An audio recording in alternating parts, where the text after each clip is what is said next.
So today you're in for a special treat, especially if you're in the food niche or anything similar to that. Today I'm gonna show you how we managed to successfully double a revenue from a food brand by focusing on a couple of really specific metrics. For this video, I asked my colleague and friend Andre to join us and to show his part what he did. So what I'm gonna do is just gonna start this video, show you a couple of things, and then he's gonna take over, and then I'm gonna meet you at the end.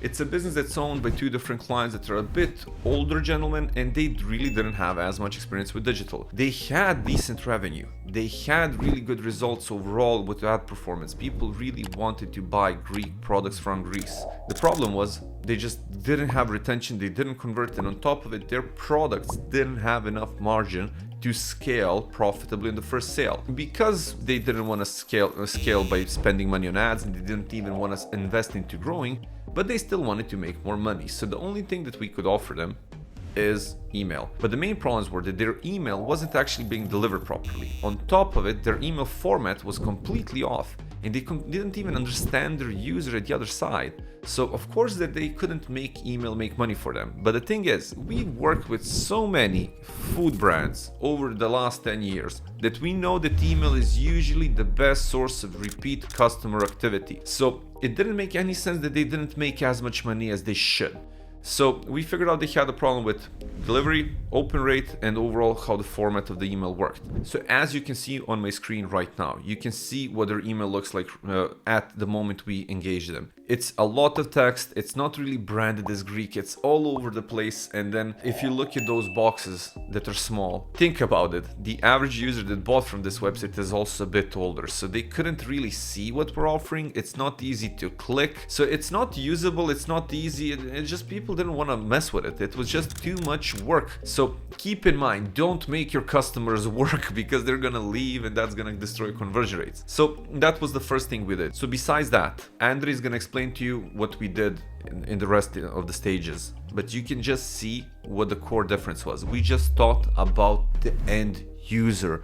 It's an older person that can't see really that great, but they like Greece. So we made the offers that we sent over the email easier to see, better branded, better advertised. And then on top of it, we only advertised 4 or 5 different products. And then if they wanted to buy more, they can go to the website and buy more. So that way, by offering less, we managed to sell more.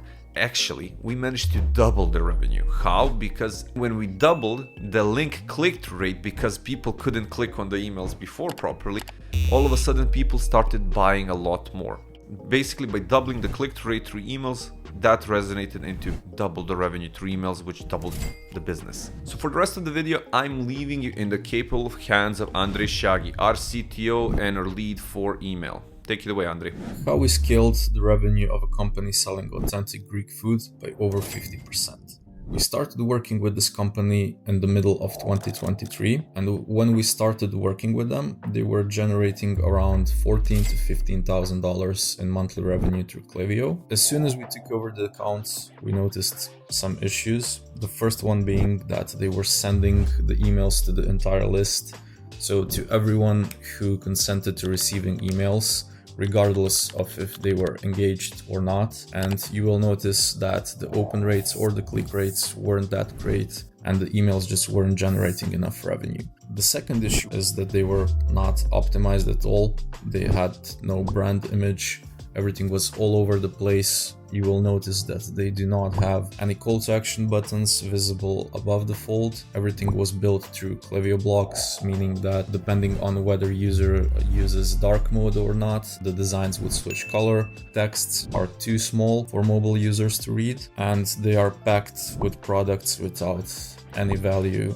They don't have any testimonials or anything like that. When we started working with them, first thing that we did is we created segments of engaged users. Now this right now says 180 days. We usually start with 60 to 90 days and scale up from there. Mostly it's 120 days. And this was only recently changed to 180 days because we wanted to expand the list. You will notice right away that the open rates improved, and most of the time they were around 50% or sometimes even above 50%, and the click-through rates pretty much doubled, as well as the revenue. We also introduced multiple versions of emails because previously they were only sending promotions, and you never want to do that because your audience will get saturated and they will just stop buying because they will expect a discount or a promotion of a product every couple of days. They will stop engaging with the emails and you will just lose that customer. So what we did is we introduced some recipe emails where we include the recipe, and then underneath we include the products which they can purchase for that recipe.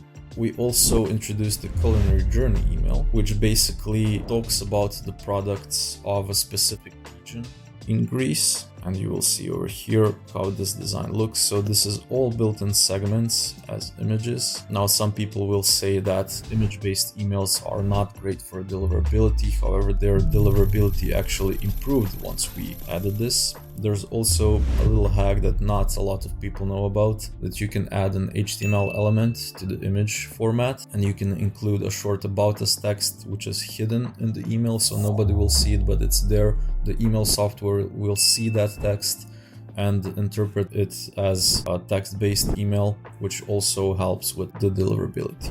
We also added testimonials, we added benefit icons. And of course, we increased the text size and we added more call to action buttons. This is how the promotional email looks like.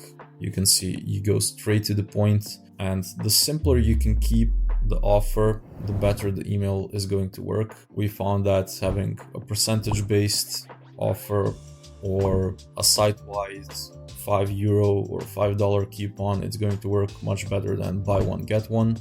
But you have to A/B test all of these offers to see what works best for your client, because not all brands are going to perform the same. We also increased their form sign-up rate.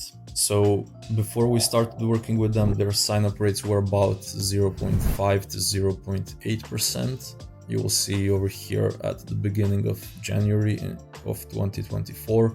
It was around 1%. This is already when we started implementing some A/B tests, and it started increasing. But you will notice that once we updated the forms completely, we started experimenting with another way to engage the users, and you will see that the form submit rate increased to around 2.5% at the end of the year.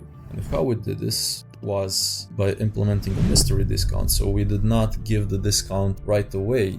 The users didn't know what they were getting. We just wanted them to interact with the form to select which email type they were interested in receiving, which will also help with your engagement rates. And because you add that touch of mystery, they are much more likely to engage with the form and actually sign up. Of course, we kept the offer the same as it was. The starting offer was €5 off.